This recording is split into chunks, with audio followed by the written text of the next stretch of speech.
kwa kuzungumza.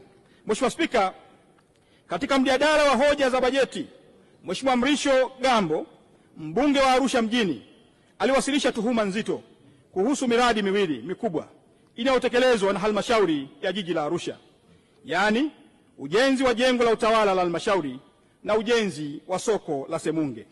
Katika yote mawili, aliibua hoja zinazodai kuwepo kwa upotevu mkubwa wa fedha za umma, matumizi mabaya ya madaraka na mchanganyiko wa vipimo uliopelekea malipo yasiyo halali.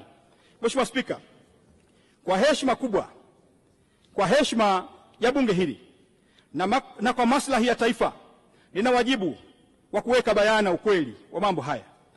Taarifa ya uchunguzi na ufuatiliaji imekamilika.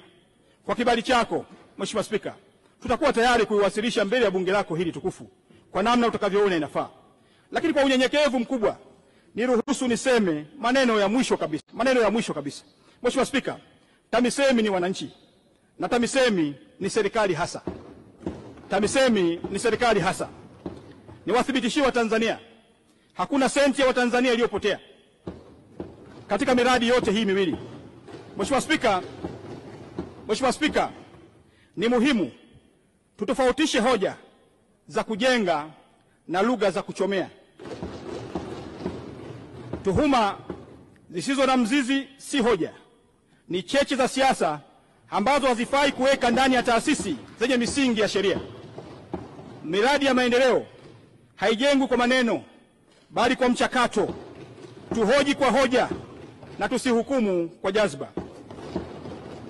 Mheshimiwa Spika, TAMISEMI itaendelea kulinda uwazi, kuchukua hatua za uwajibikaji na kuhakikisha taasisi zake haziingii katika hofu ya sababu ya siasa za majukwaa.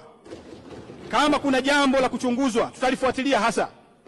Lakini kama ni juhudi za kuwaza visasi kupitia minong'ono ya kisiasa, serikali hii haitatoa nafasi hiyo. Ujenzi, ukarabati wa matengenezo ya barabara. Mheshimiwa Spika, ninatambua uwepo wa changamoto za ujenzi